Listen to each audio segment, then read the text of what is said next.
Researchers have been studying the factors that influence us to say yes to the requests of others for over 60 years, and there can be no doubt that there's a science to how we are persuaded, and a lot of this science is surprising.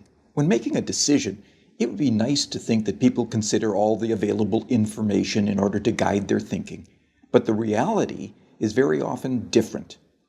In the increasingly overloaded lives we lead, more than ever, we need shortcuts or rules of thumb to guide our decision-making. My own research has identified just 6 of these shortcuts as universals that guide human behavior. They are reciprocity, scarcity, authority, consistency, liking, and consensus.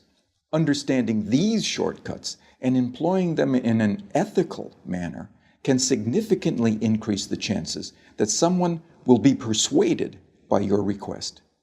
Let's take a closer look at each in turn. So, the first universal principle of influence is reciprocity. Simply put, people are obliged to give back to others the form of behavior, gift, or service that they have received first. If a friend invites you to their party, there's an obligation for you to invite them to a future party you are hosting.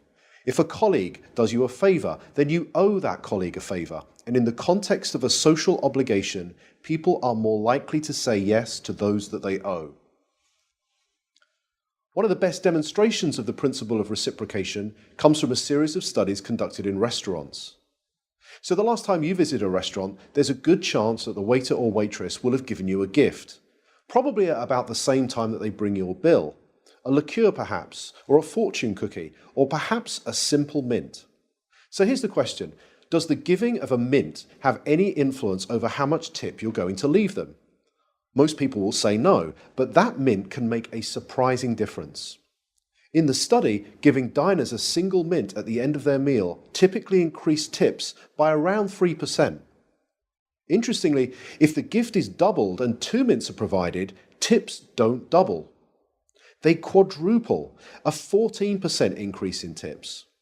But perhaps most interestingly of all is the fact that if the waiter provides 1 mint, starts to walk away from the table, but pauses, turns back, and says, "For you nice people, here's an extra mint," tips go through the roof, a 23% increase, influenced not by what was given, but how it was given. So the key to using the principle of reciprocation is to be the first to give and to ensure that what you give is personalized and unexpected. The second universal principle of persuasion is scarcity. Simply put, people want more of those things they can have less of. When British Airways announced in 2003 that they would no longer be operating the twice-daily London-New York Concorde flight because it had become uneconomical to run, sales the very next day took off. Notice that nothing had changed about the Concorde itself. It certainly didn't fly any faster, the service didn't suddenly get better, and the airfare didn't drop. It had simply become a scarce resource, and as a result, people wanted it more. So when it comes to effectively persuading others using the scarcity principle, the science is clear. It's not enough simply to tell people about the benefits they'll gain if they choose your products and services. You'll also need to point out what is unique about your proposition and what they stand to lose if they fail to consider your proposal. Our third principle of influence is the principle of authority, the idea that people follow the lead of credible, knowledgeable experts. Physiotherapists, for example, are able to persuade more of their patients to comply with recommended exercise programs if they display their medical diplomas on the walls of their consulting rooms. People are more likely to give change for a parking meter to a complete stranger if that requester wears a uniform rather than casual clothes. What the science is telling us is that it's important to signal to others what makes you a credible, knowledgeable authority before you make your influence attempt. Of course, this can present problems. You can hardly go around telling potential customers how brilliant you are, but you can certainly arrange for someone to do it for you. And surprisingly, the science tells us that it doesn't seem to matter if the person who introduces you is not only connected to you, but also likely to prosper from the introduction themselves. One group of real estate agents were able to increase both the number of property appraisals and the number of subsequent contracts that they wrote by arranging for reception staff who answered customer inquiries to first mention their colleagues' credentials and expertise. So, customers interested in letting a property were told, "Lettings? Let me connect you with Sandra, who has over 15 years' experience letting properties in this area." Customers who wanted more information about selling properties were told, "Speak to Peter, our head of sales. He has over 20 years' experience selling properties. I'll put you through now." The impact of this expert introduction led to a 20% rise in the number of appointments and a 15% increase in the number of signed contracts. Not bad for a small change informed from persuasion science that was both ethical and costless to implement. The next principle is consistency. People like to be consistent with the things they have previously said or done. Consistency is activated by looking for and asking for small initial commitments that can be made. In one famous set of studies, researchers found, rather unsurprisingly, that very few people would be willing to erect an unsightly wooden board on their front lawn to support a Drive Safely campaign in their neighborhood. However, in a similar neighborhood close by, 4 times as many homeowners indicated that they would be willing to erect this unsightly billboard. Why? Because 10 days previously, they had agreed to place a small postcard in the front window of their home that signaled their support for a Drive Safely campaign. That small card was the initial commitment that led to a 400% increase in a much bigger but still consistent change.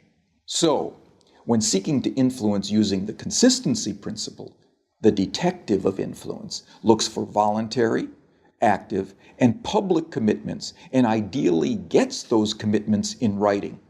For example, one recent study reduced missed appointments at health centers by 18%, simply by asking the patients rather than the staff to write down appointment details on the future appointment card. The fifth principle is the principle of liking. People prefer to say yes to those that they like. But what causes one person to like another? Persuasion science tells us that there are 3 important factors. We like people who are similar to us, we like people who pay us compliments, and we like people who cooperate with us towards mutual goals.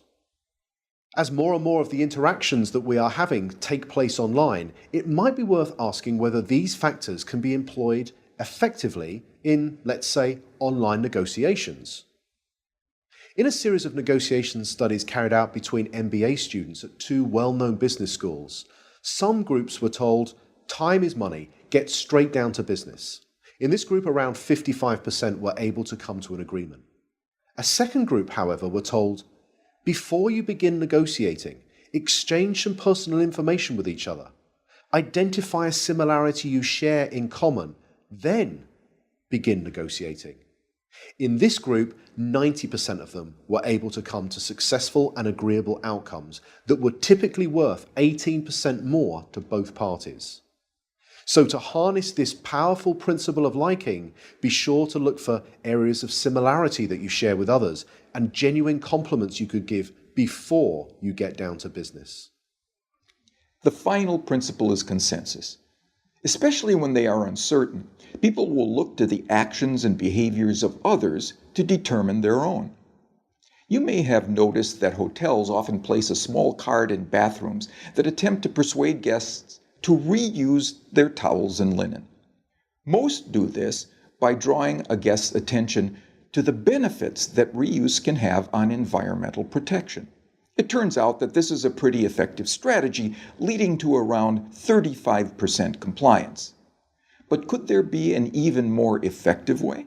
Well, it turns out that about 75% of people who check into a hotel for 4 nights or longer will reuse their towels at some point during their stay. So what would happen if we took a lesson from the principle of consensus and simply included that information on the cards and said that 75% of our guests reuse their towels at some time during their stay, so please do so as well. It turns out that when we do this, towel reuse rises by 26%. Now imagine the next time you stay in a hotel, you saw one of these signs. You picked it up and you read the following message. 75% of people who have stayed in this room have reused their towel. What would you think? Well, here's what you might think. I hope they're not the same towels. And like most people, you'd probably think that this sign will have no influence on your behavior whatsoever. But it turns out that changing just a few words on a sign to honestly point out what comparable previous guests have done was the single most effective message, leading to a 33% increase in reuse. So, the science is telling us that rather than relying on our own ability to persuade others, we can point to what many others are already doing, especially many similar others. So there we have it, 6 scientifically validated principles of persuasion that provide for small, practical, often costless changes that can lead to big differences in your ability to influence and persuade others in an entirely ethical way. They are the secrets from the science of persuasion.